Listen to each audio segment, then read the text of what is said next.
So यो कतिजनाले चिन्नु भएको छ यो चाहिँ डायमन्ड हो चिकन डायमन्ड यानि कि कुखुराको चाक मलाई चाहिँ अति मनपर्छ है अति नै अनि यो खुट्टा कुखुरा खुट्टा ओ माई गड है म्वा।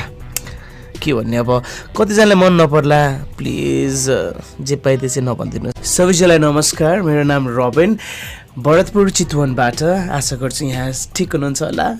आज बिहानै उठे जाडो जाडो थियो अहिले 7 बजिसकेको छ र आज चाहिँ हैन हिजो भात नखाएको नि त अनि मासु किन्न हिँड्ने। अब तपाईहरु भेज भिगन हुनुहुन्छ भने चाहिँ स्किप गर्नुस् न ल।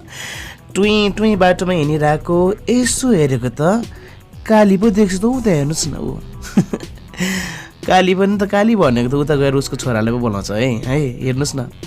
यो कालो कुकुर र यो सानो छ नि यो सानो डल्लो कुकुर चाहिँ यसको आमा हो अनि चोकमा आएर यताउता हेर्छु पहिलाको भन्दा यो बाटो अलि चेन्ज भएको छ है।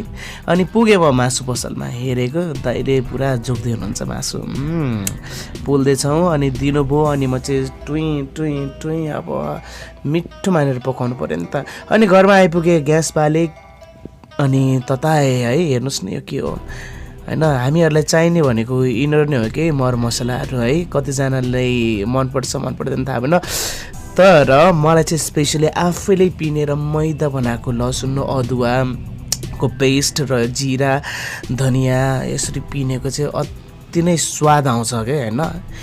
र यो अहिले हुन्छ नि आफ्नो ठाउँमा यो स्पेसली चितवनमा चाहिँ यसरी नै पिन्छौँ हुन त ग्राइन्डरमा पिन्दा पनि हुन्थ्यो तर यसमा अलि मिठो स्वाद आउने भएकोले चाहिँ मैले मजाले मरिमेटी गरेर पिन्दैछु।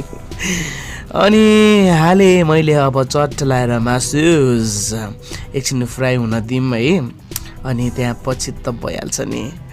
यो नुन चाहिँ अगाडि किन हाले भन्दाखेरि चाहिँ अब सबैजनाको आफ्नो पकाउने तरिका हुन्छ नि अनि मैले चाहिँ यता एकदम मैदा हुने स्टाइलले चाहिँ कुट्दैछु पेस्टहरू है। अब यो हालेर एकछिनमा पर भुटिहाल्नु पर्यो अनि खानु पर्यो कि कसो।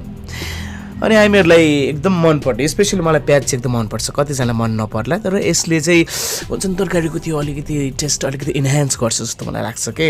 अनि यस्तो हेरेको त सुन्तला देखेँ अनि क्वाप हाले अब चाहिँ मैले हाले बेसार हल्दी अनि अघि पिनेको मसला पनि हालेर एकछिन भुट्न छाडेँ।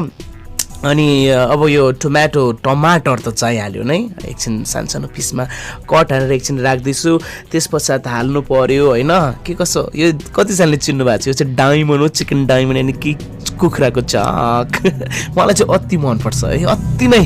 अनि यो खुट्टा कुखुरा खुट्टा ओ माई गड है के भन्ने अब कतिजनाले मन नपर्ला प्लिज जे